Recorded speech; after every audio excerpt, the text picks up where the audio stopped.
Hey everyone, this podcast is part of Story Mode, the podcast network of Gamefully Unemployed. You can support us and gain access to other great exclusive podcasts at patreon.com/gamefullyunemployed. That's patreon.com/GAMEFULLY unemployed, which is spelled like it sounds. Who the hell am I? I'm a construction worker. After the bathroom, I said, be right back.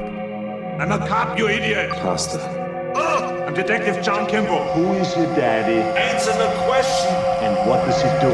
Put that cookie down! Now!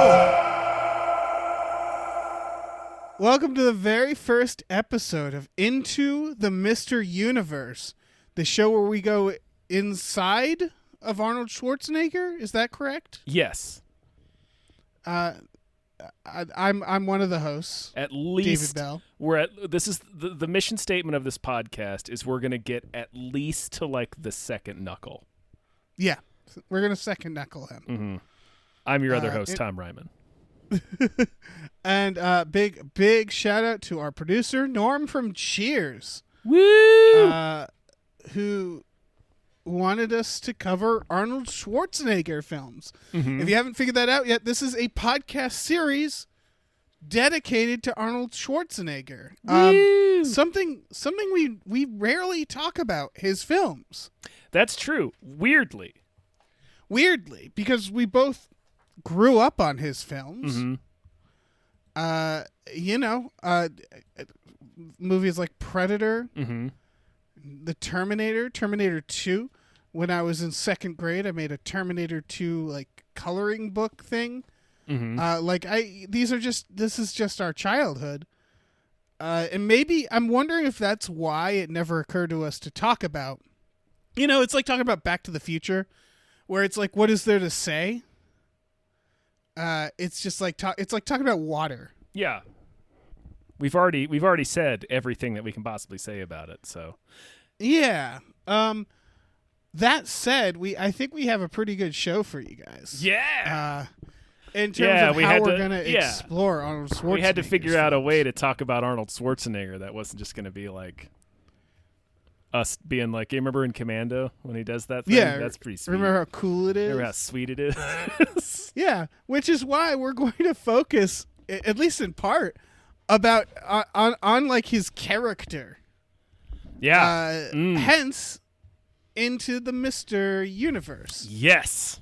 We're gonna explore Arnold Schwarzenegger's characters as many, almost like alternate versions of Arnold Schwarzenegger, because they're all kind of like him. They're all basically Arnold. Yeah. In a slightly different multiverse. Exactly. So that's how we're going to look at it. We're also going to go into like the side characters and just the movie in general. And if you've read the title to this episode, you know that we are starting at the beginning with Hercules in New York. We're not going to... We'll probably go chronologically for the most part, but we're definitely going to skip around. Yeah. But this felt like a good place to start, right? Yeah.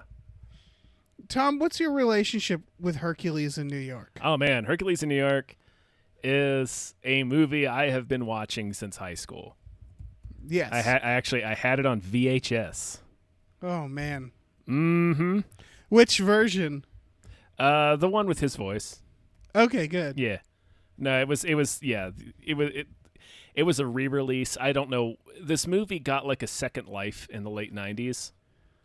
I'm not sure why or what it was related to, but it got rediscovered somehow. It got sold on eBay, I believe. Really?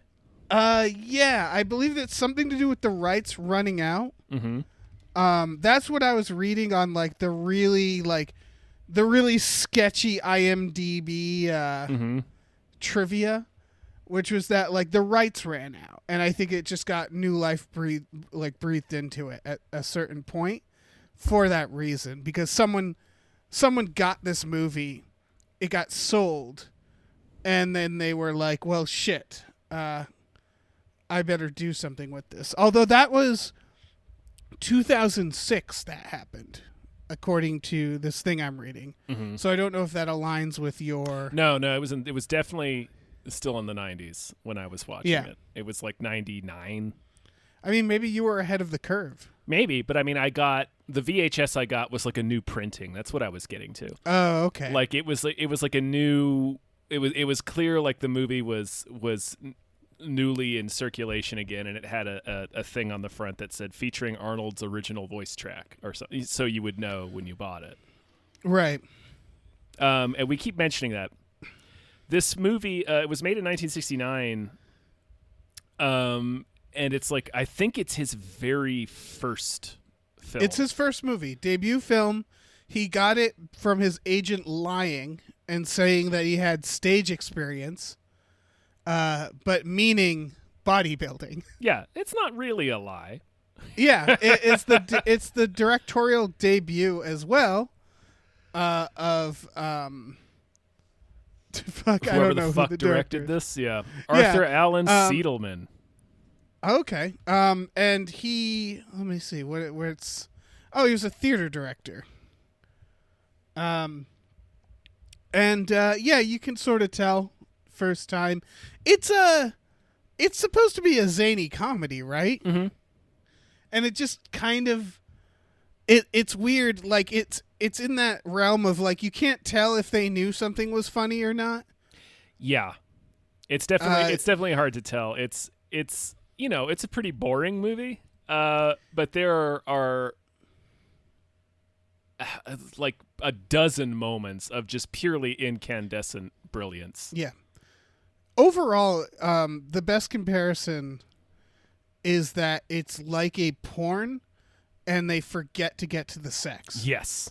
Like everything feels like a setup for sex, Mm-hmm. and then the sex doesn't happen. Yes. It's like, hey, why don't you come to my place with my daughter? And then they just have a conversation, Mm-hmm. and then the movie moves on. It's a lot of that.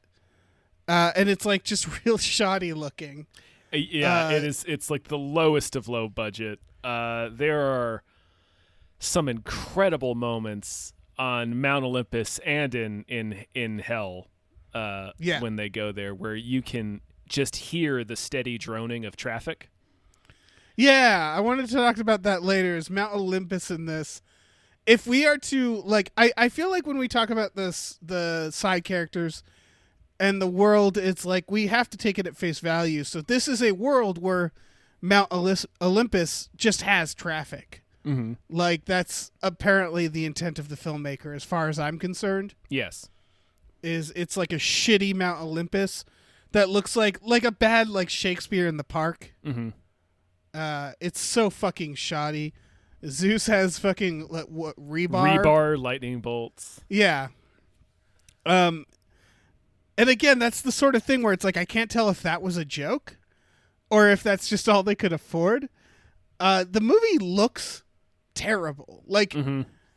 what I mean by that is like it was filmed in that like trash time where the snow melted, but it's not spring, or at least it looks that way. Yeah. Like this movie was filmed in like February in New York City.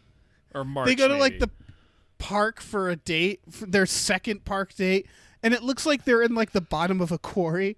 Like it's just like shitty like sewer water. That's also that scene. like- that scene where they go for the hansom cab ride in Central Park is also one of the worst day for night scenes. Yeah. The Like, movie just they looks bad. They show you the sky in a lot of it. Yeah. Oh yeah. It's like drab. Like it's for a so bad it's good movie. It is pretty boring and drab. Yeah, that's the biggest strike against it is it's so visually not interesting. Like they had so little money that Yeah.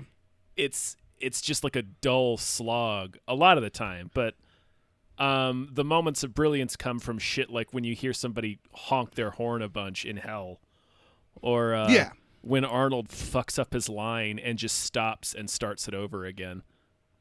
Yeah, Arnold is terrible. He is like he is so bad in this movie. It's like the rest of the movie. You're like wondering, is he doing this on purpose? Yeah. does he said this movie was a mistake. Yeah, but he's I being think- being bad in a way that is extremely funny. Yeah, I think it's he can't quite speak the language yet, Mhm. right? Oh yeah, yes, yeah. That Yeah. And he's trying to do like, again, like a zany comedy, like not quite like a Zucker comedy, but like it's a weird, it's like a theater director. It's like theater comedy.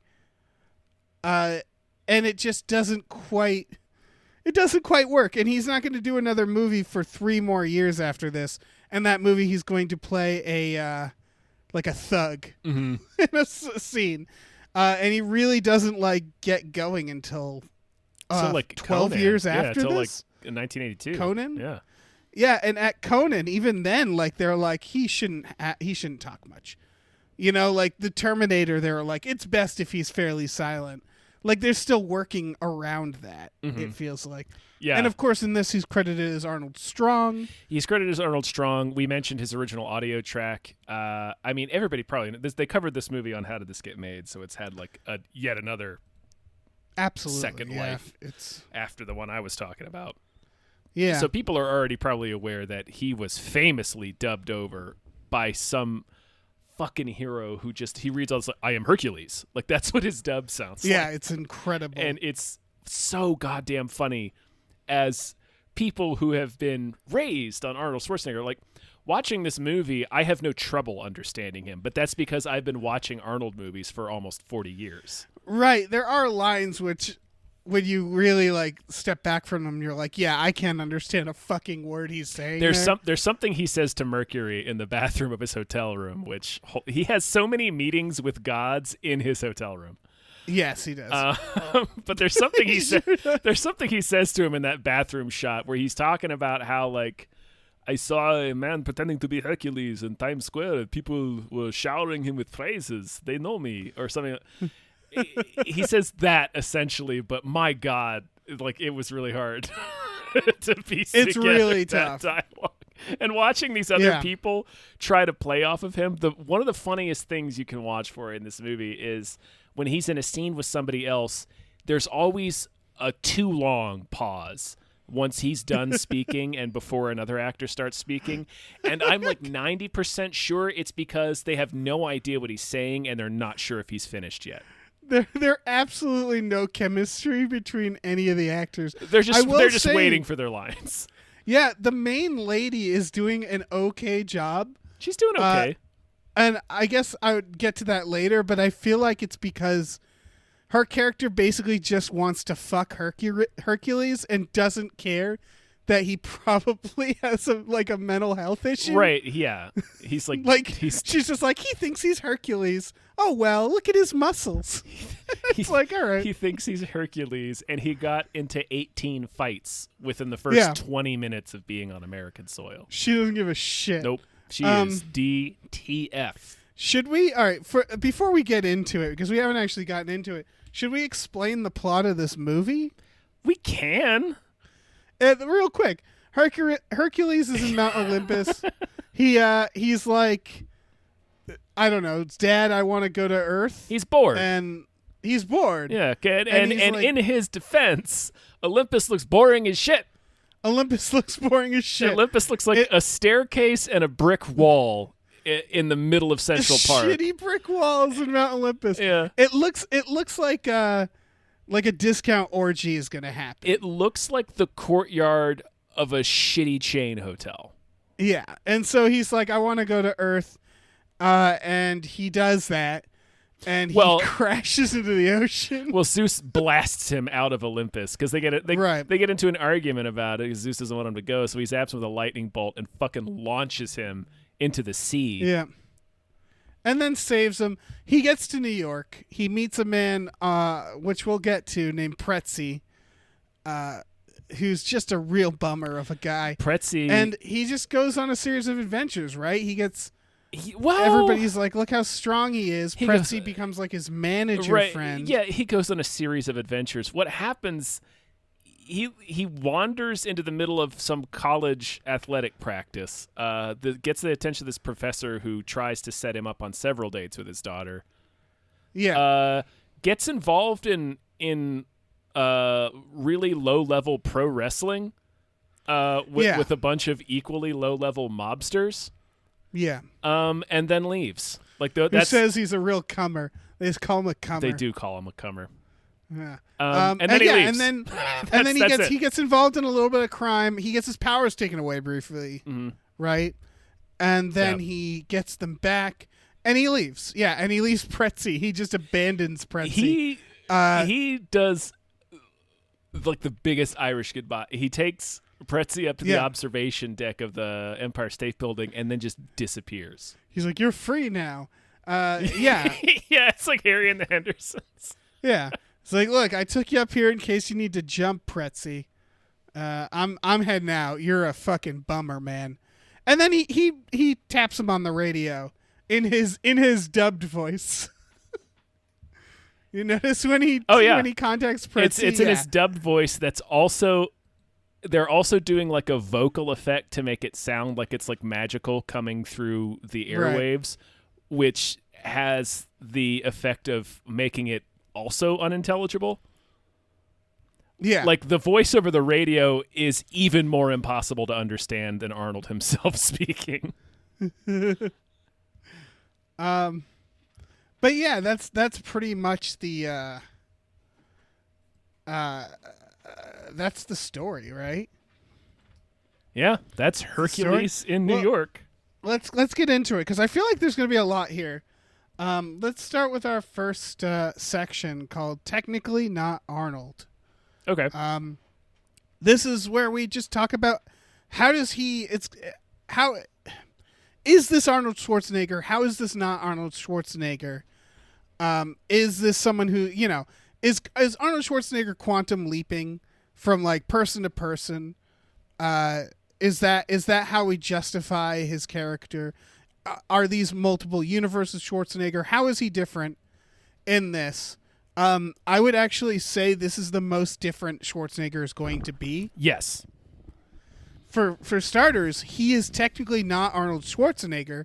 He is Arnold Strong. He's Arnold Strong. So we're already in a wholly different universe. Yeah. He is in a universe where people are like, Schwarzenegger? No way, that'll sell. You're Arnold Strong now. And you can tell because the way, all right, if we look at this, we look at him like an actor in this. What do you think Schwarzenegger is trying to do here? I think Mercury at one point calls him simple and childlike. Yeah, and I wonder if they put that in after the fact. That is maybe though. He is like a dog in this. Yes, yeah. He doesn't understand things. And it's not just because he's a big guy and his delivery is stilted. Like he is written. A lot of the comedy comes from Hercules just doesn't understand what things are or how they work. Yeah, but also that he's really happy and enjoys violence. He scampers into so many assaults. Yeah. This movie is technically like a slow rampage. Yeah, this is one man's deranged crime spree. Yeah, there's a because his accent is much more thick in this. He sounds like he might be kind of drunk too. Yeah. Because it just feels like he can't quite speak the language as well. So it's this like slurring speech, smiles, just like goofy, like he's charming. Yeah. And he's unsure of himself, and he's kind of like there's a charisma here. But not like an actor charisma. You know what I mean? No, he's charismatic because we already know who Arnold is and we like him. Yes, but I would say also like there is also a weird there's charisma. Like an innocence. Yeah, to the idea of this character who is basically he's the giant baby in Honey, I Blew Up the Kid. Yeah. Yeah, he doesn't quite understand what's going on or his own strength. He definitely doesn't understand consequences. No. And like I think the idea was I think the way this character was written was to be funnier, right? Not funny in the way Arnold's funny in this, but funny like more bratty. But the brattiness like comes across more as like he just doesn't understand. Mm-hmm.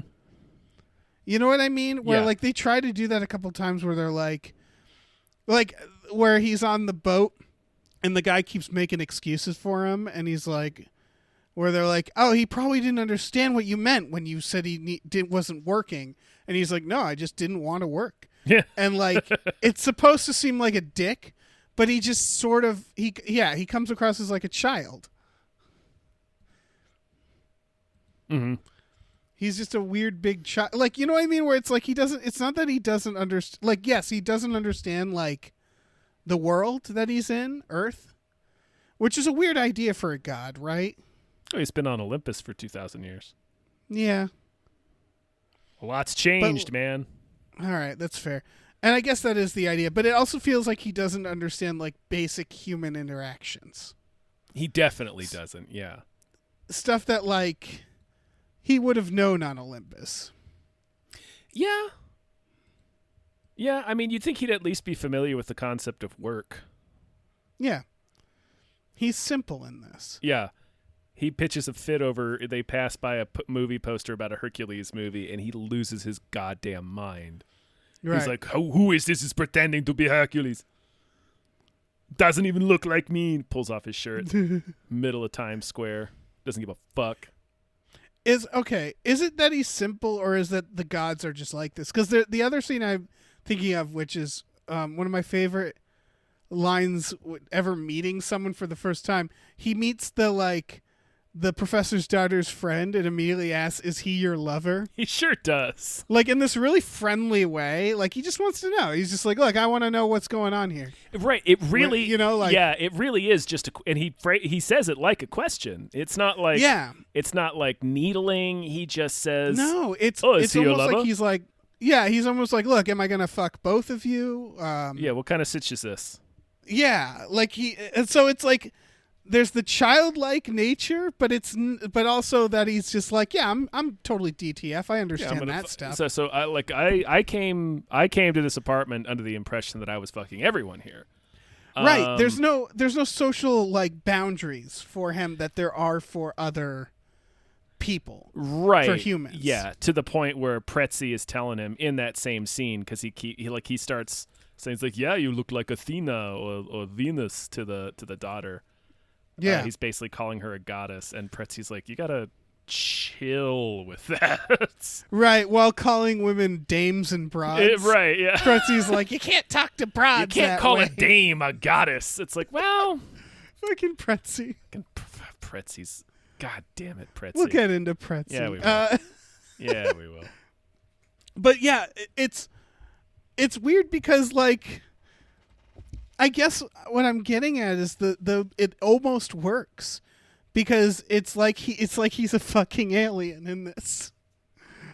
His tone, the way he talks, the weird discomfort, everybody around him. And if you think about, like, if a god came down to Earth, he would be kind of fucking awkward, right? Or we'd be awkward. Mm-hmm. Like their morals would be different. It wouldn't be an easy interaction. No, it wouldn't. It'd be weird. It'd be weird and awkward, and the god would probably be like, yeah, I don't care who I fuck. Fucking again, I assumed I was fucking everyone. I'm down here to fuck everybody. And Is just would be that really not open the and case? like yeah, would just randomly fight people because he didn't know that that's something you can't do. Like, I get it. I get why Schwarzenegger was picked for this. And I get the idea of the character. Mm-hmm. That's like that was on the page, you know what I mean? Yeah. It feels kind of lost because it's fucking Schwarzenegger. A little. I think the character still comes across. Yeah. I think so. Yeah. Like the fact that he doesn't know, he's not an actor. He doesn't really know what he's doing. And he speaks like his accent is so thick that it fucks up the other actors in the scene. Right. Like it really is. You watch this movie, there are so many pregnant pauses in this movie, and a lot of it comes when Arnold finishes a line. Right. Because it's like they're like, is he done? Is he done? Okay, he's done. My turn. Yeah, is he done? I don't know if he said the thing he's supposed to say. Right, but exactly. I'll just Yeah. say what I have memorized. Yeah, well, I'll say the thing that Hope comes that it matches up. after his line. Yeah. So that kind of works because it throws, like, everybody is behaving like he's an alien. Exactly. So I think it kind of works. But yeah. I think I guess what I'm saying is it does technically work, but watching the movie, you don't think that's why it's happened. You know, like clearly it wasn't planned that way. The pauses, the awkwardness, it's not because they were told he's like a god and act like he's an alien. Oh, hell no. They're doing it because Arnold Schwarzenegger is like a fucking alien. Right, because they don't know what to do around him. So, yeah, I guess what I'm saying is the casting actually works. It just didn't mean to work the way that it happened. Yeah, by accident or accidentally is going to be a major adverb in this movie. But yeah, this is so not like Arnold. Like there's this lack of confidence more than anything else, I would say, where he doesn't quite know. He's very uncertain, yeah. Yeah, he doesn't quite know if anything is working, but he's happy to be there. Mm-hmm. There's a really great moment that was definitely not intended, but they left it in the movie because I guess it's kind of cute. Where it's where they're on their date and they're walking through New York City. You know, they see like the Atlas statue, then they go down to like some pond or something, and he trips. I missed that. Oh, wow. it's they're walking into the background away from the camera, and there's no sound. It's just like the score. By the way, the score of this movie is just endless Greek music. Right. That also felt like it was supposed to be like a very specific type of comedy. Mm-hmm. Yeah, it's definitely meant to be zany. Yeah. And he trips. He like trips over a grate or something, and the actress keeps walking, but Arnold stops and like he puts his, like you can see he's laughing. He puts his hand on his head, and then he starts to turn back towards the camera. So it's clear like he thought the shot was blown, but they just left it in the movie. Oh, that's great. Yeah, he's like, shit, I tripped. Oh well. Yeah, he's having a blast. Yeah. I like when he leaves the ship, he just picks up a random object and throws it. Yeah. Like a real dickhead. Or when he gallops up to when they're leaving and he just gallops over to the forklift and starts fucking with the guy for no reason. Yeah. Like that guy wasn't even trying thing. to beat him up. He was just driving a forklift. That's again kind of works. And it kind of doesn't. You almost need a better actor to like. I feel like Hercules was supposed to be a surprisingly complex character because he kind of bullies people. Not intentionally, but yeah. Not intentionally, but the way it reminds me of like when you play God of War, and like the people running around, just the humans, they don't matter. And I feel like there's supposed to be that element. Especially at the beginning when like the cabbie, who we'll get to, but when he's just like, I don't have money, I'm going to tip your livelihood over, because he just doesn't give a fuck. And like the pairing of him with Pretzi is a weird pairing because Hercules is kind of a sociopath. He doesn't care about people, or he's not supposed to at first. And he's just sort of like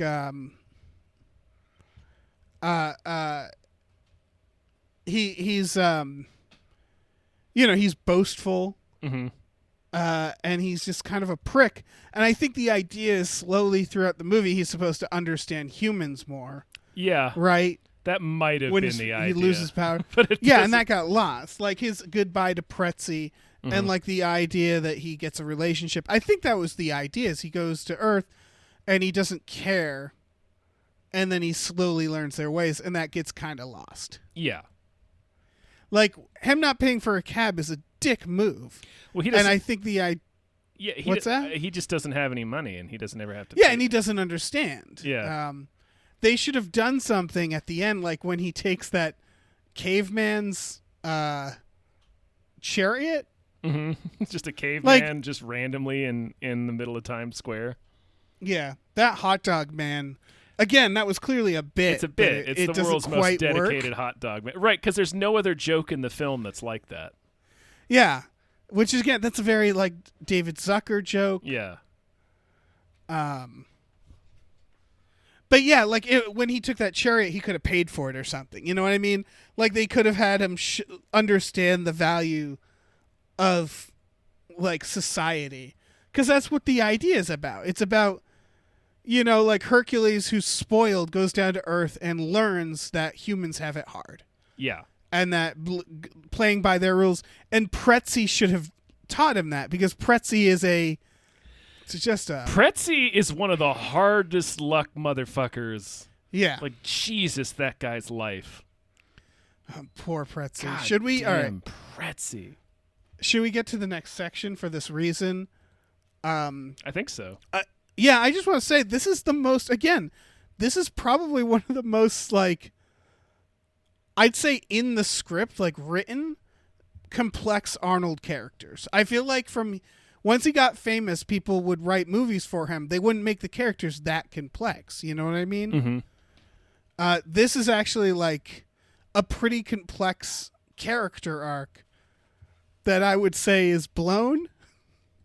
Because of Arnold? Yeah, because of Arnold, but it's still there. Yeah. I don't know. We'll see. I think this might be his most complex character. I mean, write it down. We'll see. We'll see. And that might be correct. Yeah. All right. Next section, called Definitely Not Arnold. Mm-hmm. We're going to be talking about side characters, starting with fucking Pretzi, who sells pretzels on these like these depressing fucking docks. Again, everything is so depressing in this movie. Yeah. Like when he's doing like the long jump and like the shot put and stuff, it's in this like depressing ass field. Everything looks gross. And Pretzi is just fucking, who is he selling these pretzels to? I don't know. The guy's coming off the boat, he's just standing there. Like he's standing there like he's waiting, like he's a Coke mule waiting for the boat to show up. Coke mule. That makes sense. Yes. No, he is involved. Like there's a moment in that scene, well, not in that scene, in the scene where he interrupts the practice or whatever, and the professor invites Pretzi to have tea with them. And Pretzi immediately thinks he's talking about drugs. Yeah, and he's like, what are you, a fucking cop? Pretty much. Yeah. Man, when Pretzi starts talking about Apollo and like just assumes they're talking about the same guy that right. Pretzi knew. Right, yeah, because he's like, I know Apollo. He's like, oh, you know Apollo, huh? I'm like, Pretzi, there are a lot of dudes named Apollo. Pretzi is a man. Or at least more than one. Like, again, this feels like it's the point. He meets Pretzi at Pretzi's rock bottom. Yeah. He doesn't have any money. And Pretzi, like, the way Hercules acts, Pretzi is sort of okay with, because Pretzi, I think, is supposed to be a man who doesn't fit in society. Or like a man who's the society's kind of left him behind. Right. Yeah. Well, no, I just think about the cab scene where he's just like, yeah, fuck him. Mm-hmm. Like, he doesn't care. You know, like we established, Pretzi doesn't have any money, so it wasn't like he was going to pay the cabbie. Right. And he doesn't have the morality where he's like, we need to do something. He's like, yeah, he tips over the cab, and it's like, who gives a shit? I mean, there's a scene where Pretzi, when fucking he's sitting there talking to Mercury, Pretzi is drinking an entire bottle of whiskey. He says later that he drinks an entire fifth. Yeah. Well, you can see it in his hand. Yeah. It's down to the dregs. He passes out. He's like, aye, like, and passes out. Because I guess Mercury flies away, but he's passing out because he's shit-faced. Yeah. Because he's absolutely tanked. Yeah. But it's again a thing where, like, there's no arcs, and it feels like there was supposed to be an arc where Pretzi's rock bottom, Hercules learns, like, how hard life is from him. And then Pretzi gets better, but Pretzi doesn't get better. At the end, when he's like, to think about all the great times we had, and they do a montage. Yeah, the montage is the best part. It's all violence. The montage is like Hercules flipping over the cab, like ripping his shirt off in public, Yeah. beating up the fucking dudes at the newspaper factory. Yeah, so it just feels like nothing was learned, right? No. Pretzi's memories is just like, I miss that violent maniac. Who it's just at no point does he ever like question Hercules. Like he just doesn't care. Like he just assumes this is a man who is just out of his mind. I think Pretzi's been through enough shit in his life that he's just not asking questions anymore. He's through asking questions. Yeah, that's true. Old Pretzi. If it's just a man who is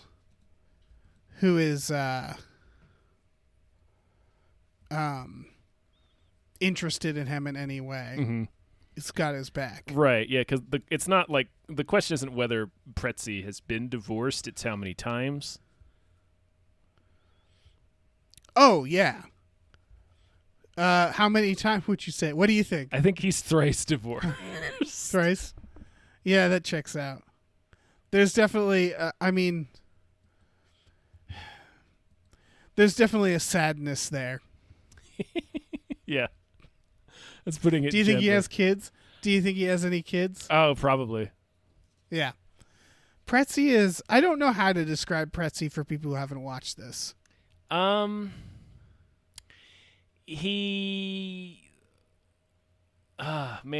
like, that is tough. He kind of looks like a turtle. Sure. Like he's a very small, He looks like he could be 30 or 70. right. He's very, very small, very skinny. It's impossible to tell how old he is. His voice is very like old-timey actor. He feels like he's like out of time for the 70s right. even. Yeah, he's like 1920s New York is what he sounds like. Yeah. And he has grifter energy, but I don't think he ever really pulls any grifts. Not really. He does immediately get Herc into wrestling. So that's like we and he gotta learn tries how to to make some gamble money on off it of your and stuff. muscles. Yeah. But it's like he wants to be that kind of grifter, but he's just not good enough. He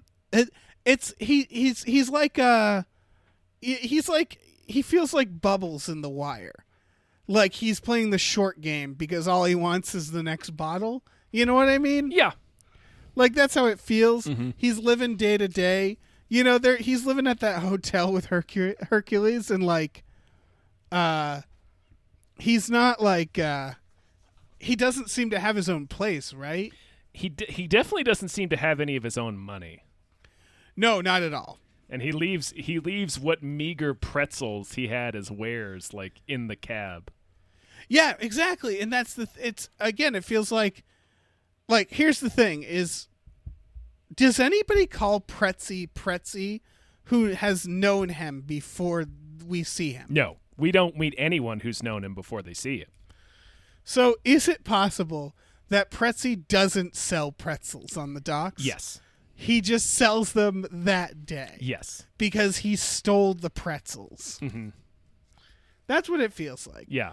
Again, like Bubbles, like selling like copper pipes and stuff in The Wire, where it's just, this is the grift of the day. Mm-hmm. Oh, Pretzi has sold copper before too, for sure. Yes, he's going where the grift takes him. Like that's what he's doing. Mm-hmm. Hercules is just like a new opportunity. Yeah, exactly. Where he's just like, hey, like look at this strong guy. Like, all he does, he is predatory. Right? He yeah, is predatory. All it takes for Pretzi spots Hercules walking off the boat, beating the shit out of like 8 guys, and then decides to fucking hitch his wagon to Hercules' star from that point on. He's like, I have got to ride with this dude wherever he is going. Yeah. Yeah, and it takes him all the way to the top of the Empire State Building, and then he bails on him. And again, I feel like there was supposed to be an arc there, because at the end, he's just like, I'm going to miss you, Herc. And I think the idea is that Pretzi doesn't care about anybody, And then he meets Hercules, who he apparently cares about. And then he has a human connection? I guess. And then Hercules is like, I'll always be in your heart. And Pretzi is, I assume, probably going to be dead that week, right? From the alcohol. You know, how much longer would you give Pretzi? Something is going to catch up with him before the end of that year, at least. Yeah. Yeah, because he's really, again, he's playing it fast and loose. This is rock bottom. Yeah. His adventure with Hercules ends with them getting chased by the mob. Yeah. That mob ain't going away. Hercules is gone. Yeah, Hercules, the mob is fucking still there. The mafia there. will still be there. Yeah. And they'll still God. remember the $20,000 they lost on you and your friend. Yeah. They're going to take Good that old the wrestling mob. $20,000 out of Pretzi's ass. Wrestling mob, Fat Lips, and Nitro? Fat Lips and Nitro. It's three like gangsters straight out of Central Casting. You got the main guy who's got his goofy little trilby and a cigar. I don't remember what his name is. It's probably like Vinny or some shit. And then you got Fat Lips, who's just frowning the whole time. And then you got this guy in the back who looks kind of like Paulie from The Sopranos. Is that? I mean, they all is that the kinda right look one? like Paulie from The Sopranos. They all kind of look like Paulie from The Sopranos. Let's be real here. But I'm just trying to get you the correct mental picture. That dude is named Nitro, and we never discover why he's named Nitro. His name is Nitro. That should be the name of like a skateboarder dude you meet at an Offspring concert. Like that's not a mobster name. That's not a name of gangster from the 70s. It's a Mad Max character. Yeah, his name is fucking Nitro. Nitro. Why do they call you so Nitro, man? Weird. I must know. Is he the one? Who's the one who jumps from the car to the chariot? I think that's Nitro. That's why they call him Nitro, because he's too fast, too furious. That's true. Yeah. That's what Nitro's whole deal is. Mm-hmm. Because he's the only one who has the guts to try to tackle a giant Austrian man on a chariot. He just jumps from that car like he doesn't care if he'll live or die. Mm-hmm. He's fucking Nitro, man. Yeah. To the extreme. Mm-hmm. That's why. Yeah. We solved it. We cracked it. We cracked the case. I definitely want to talk about the people who think they can fight Hercules. You're having real trouble saying Hercules. Sometimes I'm not. I can say it, Hercules. Mm-hmm. I don't know. It doesn't matter. Yeah, no, I wanted to call you out on that so that you didn't. Sure. I wanted you to know that I was noticing. Okay, thank you. Mm-hmm. Yeah, make me self-aware, you know? Yep. No, I want to talk about the people who are trying to fight Hercules. Yeah, there's way too many of them. Yeah, I want to. Well, special shout out to the cab driver, who looks like fucking Sleazy P. Martini from Guar. He like this like shitty mustache. It's like the shittiest caterpillar. Like it's a real bad mustache. Yeah. Even like. For this dude should be ashamed because he's a New York cab driver in the 70s. His mustache should be beyond reproach. Right. Like he should have a fucking legendary walrus thing on his face. And he looks like he's got like prosthetics on. I don't know. I don't want to shame this man, but like he looks like an Imagineering character. Yeah. It looks like he's gonna fucking pop out at you at the Haunted Mansion. Yeah. And like he is probably the most tragic character in this movie, more tragic, I would say, than Pretzi, because like he needs that $2. Mm-hmm. He's like, it'll be $2, and they're like, I don't have any money, and he gets out and he tries to fucking fight Hercules, and like he's I don't know. He's not a big guy. No. And Hercules just sort of throws him into the bushes. Oh, we're gonna have to unpack that a little bit, but yeah, let's do it right now. Yes, just for clarity, he is the cab driver is what you would describe as schlubby. Schlubby is the right word. Yeah. And Hercules is Arnold Schwarzenegger in 1970. Yes.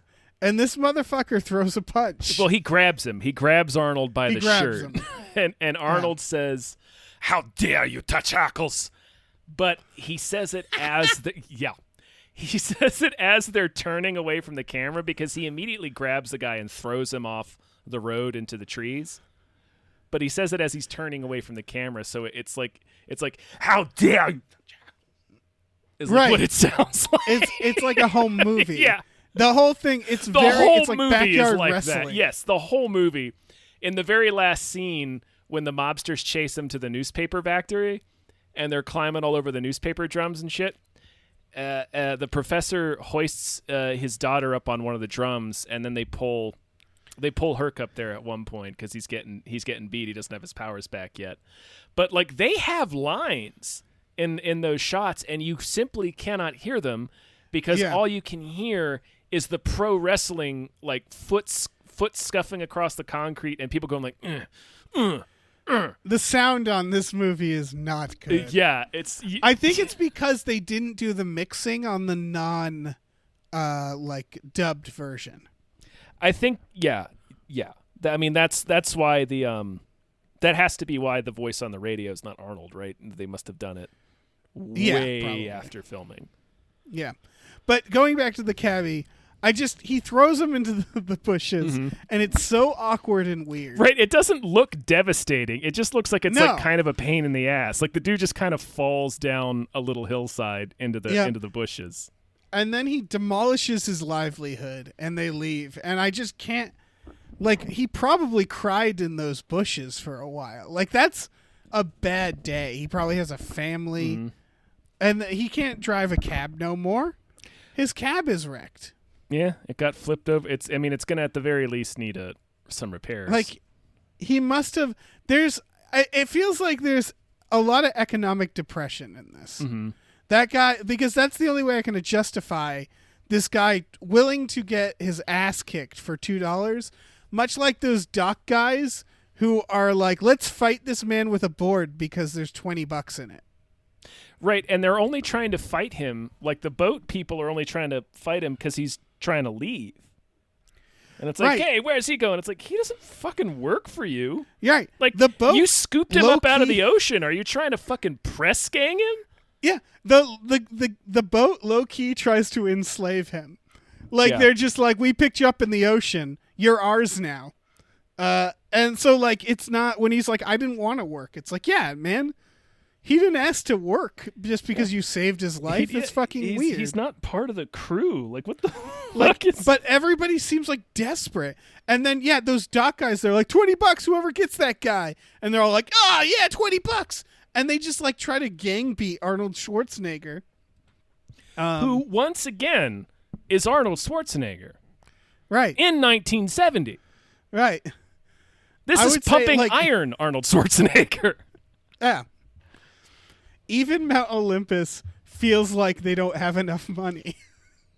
Feels like they have some sort of depression. Feels like it's a there. real desperate sitch up on Mount Olympus, too. Zeus throwing his fucking shitty bolts, causing benches to tip over. He has a boy behind him that's like, he has a lightning boy that's just carrying his quiver of arrows. And so we see how many arrows we see exactly how many arrows Zeus has, and it's less than 6. Yeah, like he can't afford that many arrows. That's the dire situation that's happening up on Mount Olympus. Yeah, seriously. Yeah. I thought Zeus could just conjure lightning. Right. Well, Mercury has to take a chopper with other people. Yeah. He has to share his chopper. It's like a tour. Mercury that's a helicopter shows up, tour. In a helicopter, and like 4 people get out before Mercury gets out. He's not even the first out. Yeah. It's like, Mercury, you can't afford your own private ride, man. Yeah. Well, I mean, Hercules tastes a pretzel and calls it food for the gods. Food for the gods. And that's salted bread. Yeah, it's just fucking bread, man. Yeah. Haven't you eaten like a supernatural boar? Yeah. Yeah, exactly. Didn't you Apparently kill not. the Nemean lion? Yeah. Tell me that lion Didn't taste as good as this pretzel that Pretzi stole from a convenience store. It's yeah. So like I don't know. It feels like nobody. I guess you could argue that the filmmakers didn't have money, but everybody seems really stressed out about money, and like right, like even the gods can't afford. Well, one of the luxuries. Yeah, one of the big plot points is Zeus sends Nemesis down to punish Hercules by sending him to Hades for 100 years. But Hera intervenes and is like, no, you should give him this dust that'll take his god powers away. And then Nemesis is like, well, what if he gets killed? And she says, well, if he gets killed, that means he's just going to get sent to hell, which is where he was supposed to go anyway, right? So, hey, win-win. So Nemesis goes to hell to talk to Hades and is like, you might want to try to take advantage of old Hercules and get him down here. So he goes up and places a bet with the gangsters. Like that's his whole plot is he goes and places a $20,000 bet. He gambles on Hercules to lose, and that's like his big plan. It's like you're Hades. This is right. Like he literally Hades he causes $20,000 apparently. He causes a blackout across all of New York City so that he can emerge from the underworld. But my man needs $20,000. Apparently, I guess human money. I don't know. Do they all have like places on? It really feels like we are doing better than the gods, like humans in general. In this movie, at the very least, it seems like we're doing pretty much the same. Yeah, like pretty much the same. Yeah. So, other characters I want to give a shout out to. There's of course the plane, the plane folk. And the old woman who they put an oxygen mask on and she passes out. Yeah, that's not good. That's not good at all. What's in that? Yeah, you want to check that line. Yeah, something's happening on that plane. Yeah. That's all I have for the plane, though. Yeah. I also want to talk about the bear man. The bear is tremendous for a number of reasons. Well... What were you going to say? Let me hear it. Okay. I know what you're going to say, because the bear is a man in a bear suit. Yes. And what you imagine is that you would put a man in a bear suit and you'd say, act like a bear. But he doesn't. That's not what he does. He acts like a man. Well. And like a drunk man, like a weird... I guess my headcanon for this is that the bear is, in fact, just a maniac. Who convinced everybody he was a real bear or something and hangs out in that cage. Yeah, he was being kept in a cage in the Central Park Zoo. Yeah, and he got out because my first question was like, who let the bear out? And I realized, it was probably he let himself out because he has man hands. He let the bear out. Yeah.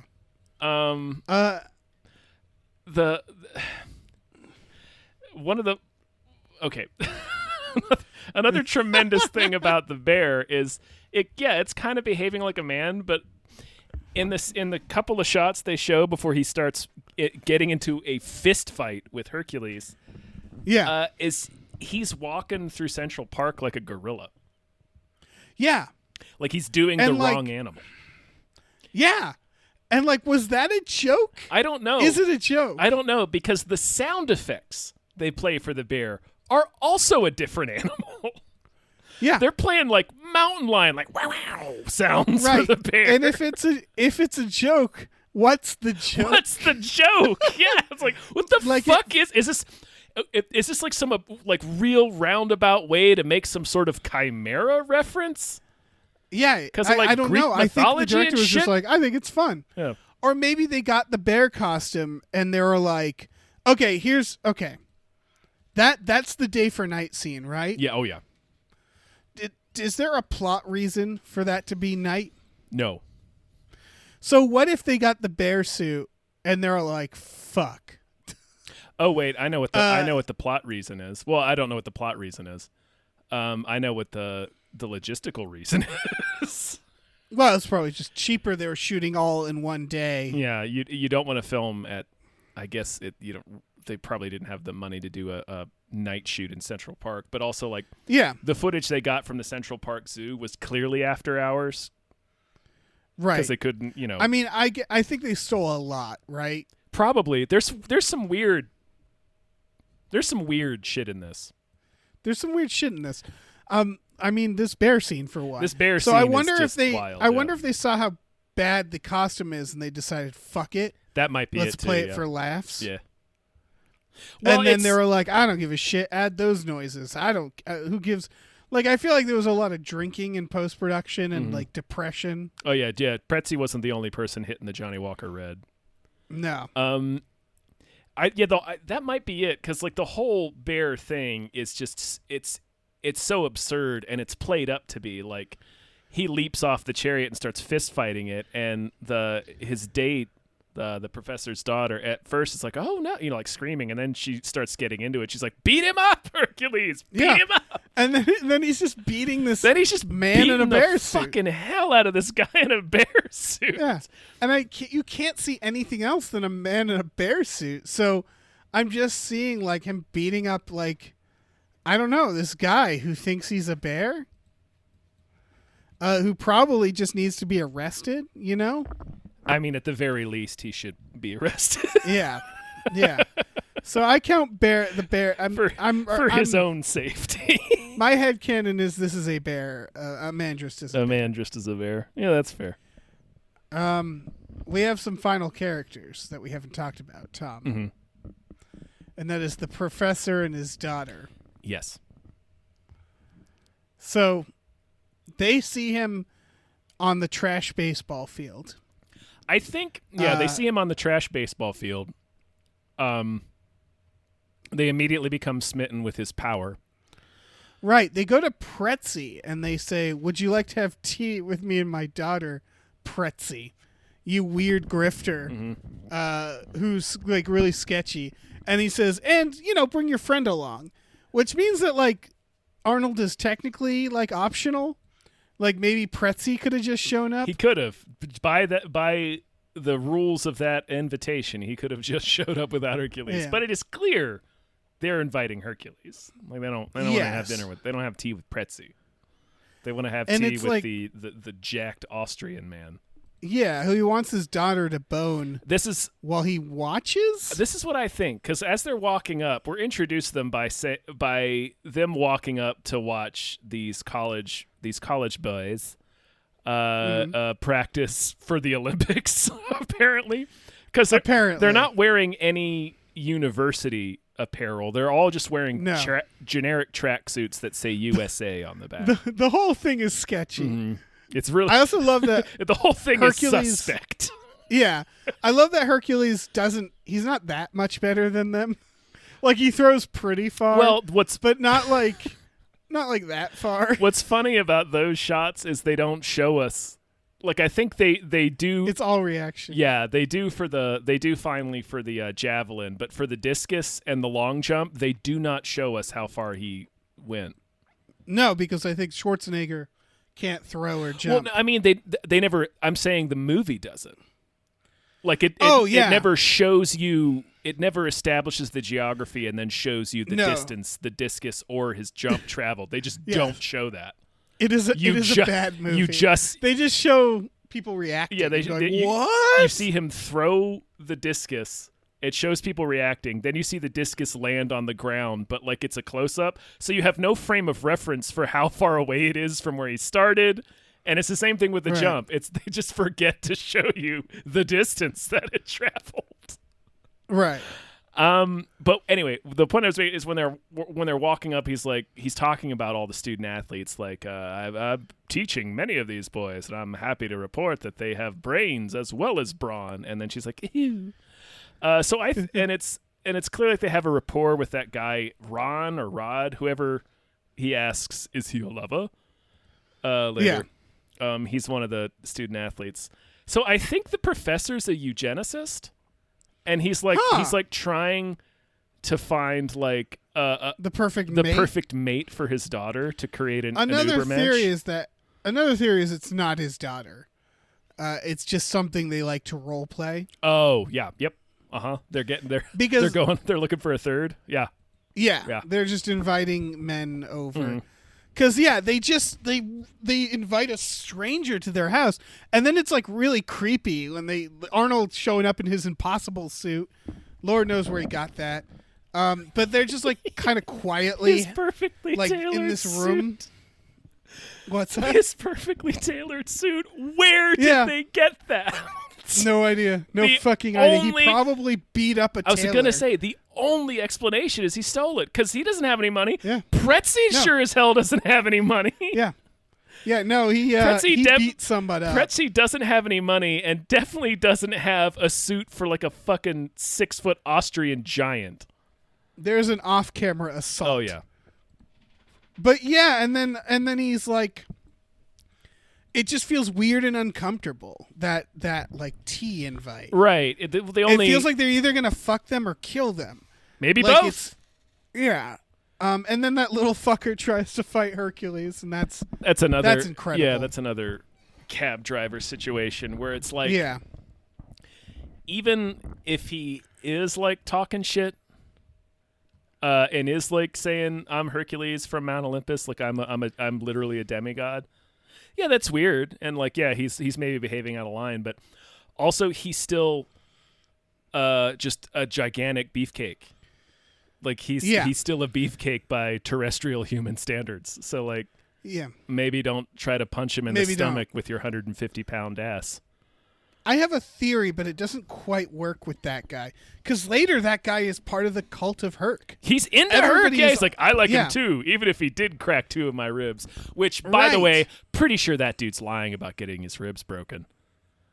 Do you think? Yeah, because what happens is he punches Herc like 3 or 4 times in the stomach, and then Hercules just picks him up. Like he just picks him up on his shoulders. He like bent him, so his ribs got cracked. And, like, the next scene, it's we see the daughter talking to her Professor Daddy, and she's like, he's like a crazy person. He picked up Ron, and Ron There's like so many times. Ron broke a couple of his ribs, and I'm like, honey, I think he's just telling you he broke some of his ribs. Maybe, yeah. Because all he does is, like, he picks him up like you would pick up a child. Like, he doesn't, he just picks him up and holds him on his shoulder.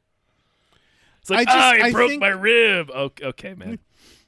He's just playing it up. Okay, man. You're trying, for what? You're trying to get is he going to sue I was about to say, you're Hercules? trying to get a lawsuit out of this, man. Yeah. All right.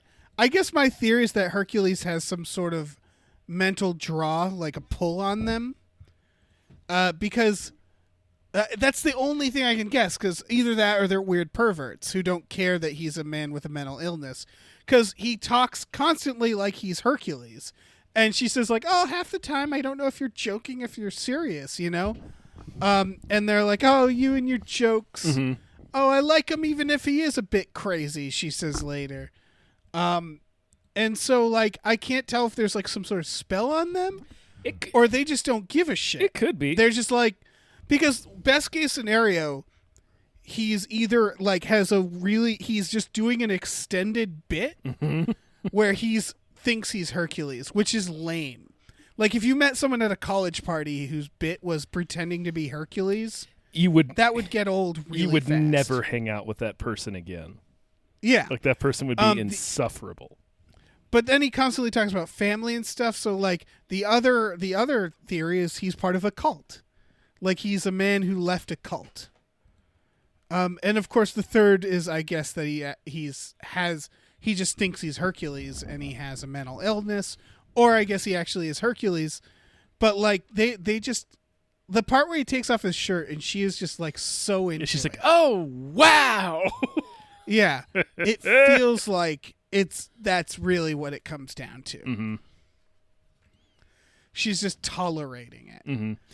But do you think there's a spell? Do you think there's he's bewitched them? It could be. Because in a lot of the myths and shit, like they talk about how you can just like feel the divinity coming off of them, and he is half god. So maybe. It's because the acting is so like gibberish Mm-hmm. Oh yeah. in this, we're trying to figure out things that would be plot points. Oh yeah, you know what I yeah, mean? you can't base anything off of the acting in this film. Yeah, I'm trying to imagine what the script said and what they're like, what they thought they were depicting. Mm-hmm. I don't know, man. There's one more thing that I wanted to talk about, and it's it's kind of related to just like how everybody fucking thinks they're gonna try. They're gonna try their luck with Hercules, Right? in this version of New York. It's after he gets his god powers taken away and he loses the weightlifting competition, and the mobsters are coming after him to take their 20 grand out of his ass. And they confront him in, they chase them into the newspaper factory or whatever. And it's these two schlubby mobsters trying to like dump him over a stairwell. Right. And there's like this big energy of like, yeah, he doesn't have his divine powers anymore. And it's like, true. Now, However, yeah, it's like, yes, he's been stripped of his divinity, so now he's just regular old Arnold Schwarzenegger. yeah, he's this regular old, totally ripped guy. Right? It's like, I feel like the god powers are incidental in this particular matchup. That's the thing, is they like beat the crap out of him. They really which do. Is a They very beat his it's a very ass. un-Arnold thing to do, right? Arnold doesn't usually get the shit kicked out Not of him. normally, Like- but in this movie, it is like, I mean, in that scene, it's two guys trying to dump him over a stairwell, but when But he actually gets you beat can up, it's like 5 or 6 guys. Yeah, but you could imagine Arnold, especially young Arnold, thinking like, I could probably take these guys. Right, I think. Because like they're not that powerful. No, all of the mobsters are varying degrees of schlubby. Yeah. Nobody, so many schlubby nobody, people picking fights. nobody is what I would call in shape. And then Yeah. you've got Arnold out in there sticking out like a jacked thumb, just like a thumb yeah, with abs. It's like I think what they probably were hoping for is the idea that he's such a baby that because he doesn't have his god powers, he's helpless. Mm-hmm. But of course they can't get that across. So it's just silly. Mm-hmm. It's just, oh no, he's powerless. And it's like, is he though? Is he? I mean, he doesn't have. Are those muscles fake? Right, he doesn't have supernatural powers, but like Right. they're doing the thing, like one of the competition he ends up losing is like a snatch and grab, or not snatch and grab. What is it? It's a clean and jerk. Clean and jerk. Tom. That's right. Snatch and grab. What the fuck am I talking? I about? don't know what a clean and jerk is. It sounds a clean and jerk like a sex thing. It does. Yeah. It's the type of lift that they do. Clean. So it's clean and you jerk off, like you jerk it off the weight. Yeah, it's exactly right. Okay. No, it's a powerlifting thing. I'm still unclear. It's what they do in the weightlifting competition. Where the barbell is on the ground. They have to. Is that the clean part? Yeah, they have to snap it up to their chest, and then they lift it up over their head from there. It's like a 2-part Okay. lift. So he loses that because the other guy lifts a fucking 1,000 pounds, and he's not able to do that. Yeah. And that's not an amount that real life people lift, but like Arnold on his own still. Is that when he doesn't have his power? Yes, it's when he doesn't have his powers. So he can still lift Right. the 750. You're right. He still one. lifted 750, and Arnold in real life lifted I think 300 that way. Right. So it's like he's still really strong, guys. He's still really strong. Like, Look, it's not a good movie. he doesn't have his god powers anymore. Doesn't. Yeah. Yeah. His god power is apparently just giving him the difference between 750 and 1,000 pounds. Right, yeah. It's like taking away Van Damme's magic sneakers or some shit. Like, we've got your magic sneakers, Van Damme. I will find a way to defeat you anyway. Yeah. Oh, great film, guys. All right, second to last section. Sure. Our last real section, which is the most Arnold. What would you say is the most Arnold moment of this movie? The most Arnold moment. This is an unusual pick, but I'm going for it. The most Arnold moment for me in this movie is the scene when they're out on the town, and he buys a piece of pie from one of those old vending machines. They're way out of date, but it would be like I want those to still exist. Me too. Yeah. But it's basically you put coins in, you open a little slot, you reach in, you take the food out. You could get like sandwiches, pieces of cake, like whole meals, basically, like plates of food. You used to be able to do this. And he pops his money in and opens it and takes the cake out, and he says the line is these fine foods for such few small coins. Right. So and that's man. That is not what he says.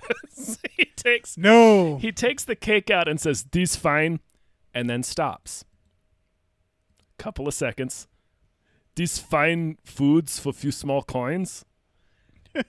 So like he fucks up the line, stops and restarts it, and the scene keeps going, and no one gives a shit. They can't. No one gives a shit. Nope. You know why? Probably because one, they had to legitimately buy the foods every time they do that They're scene. stealing that shot. And then I would say two, because it's probably out of like 5 takes the best one they got. There's a shot. I mean, when he eats the pretzel in the cab and says it's the food of the gods or whatever, he takes like a very, very dainty nibble, and I'm like, this must be take 48. Yeah, absolutely. It's such a little nibble. But like, he's trying to watch his carbs. The pure Arnold energy of just brute forcing his way through that line. Yeah. To me, is like that's the most Arnold moment. Yeah, that's pretty good.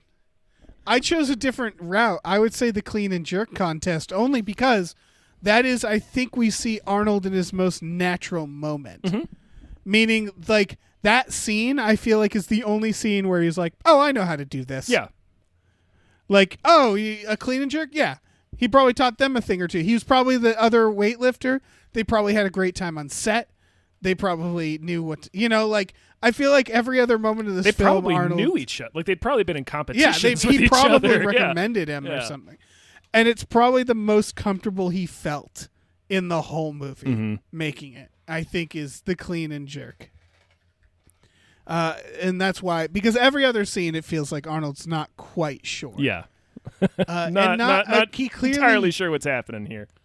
Yeah, but you got to hand it to him. He's like, I'm still having a great time. We're making movies. I want to make movies. Like, he clearly, this is what he wanted.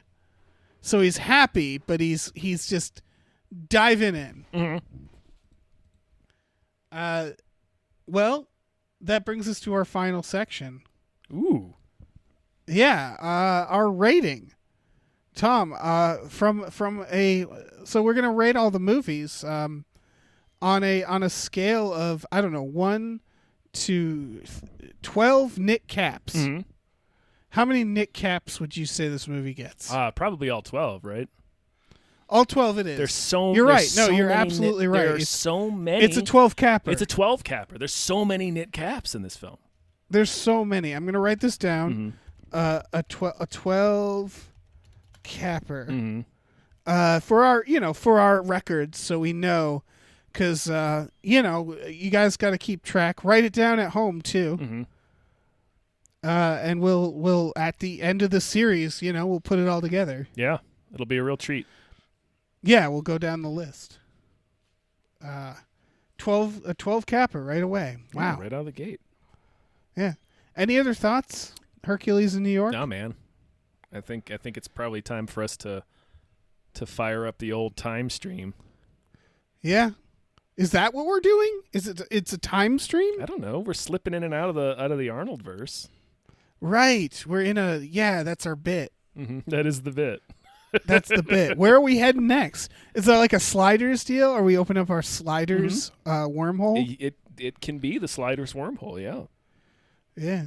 Okay. They're open up the old sliders wormhole. Stay tuned for the Jane Mansfield story, 1980. Mm-hmm. Or he plays Mickey Hargitay. That's clearly what we're going to cover next. I do have to watch that. I don't think we'll cover it, but no.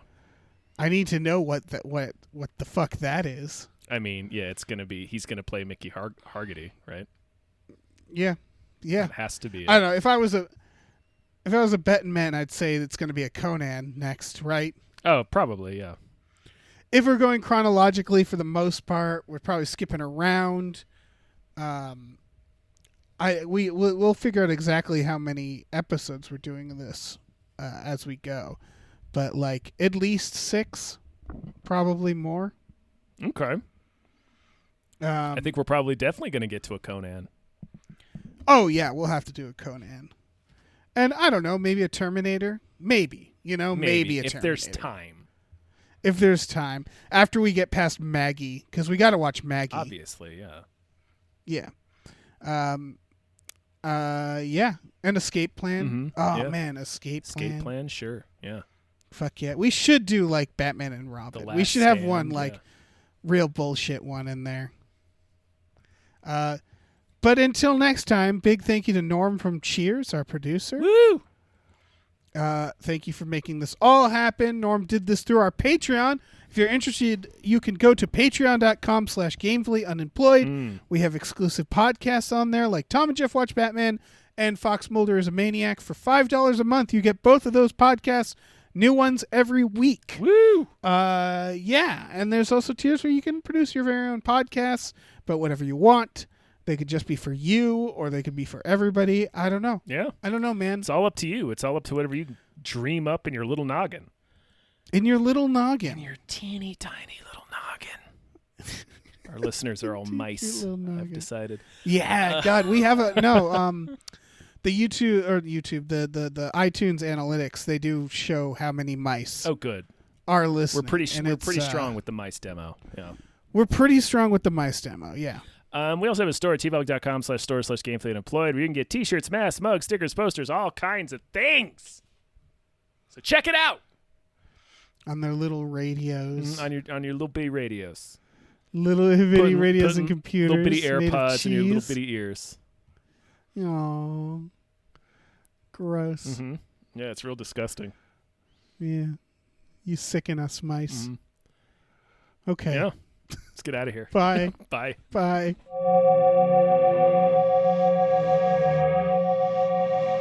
Australia.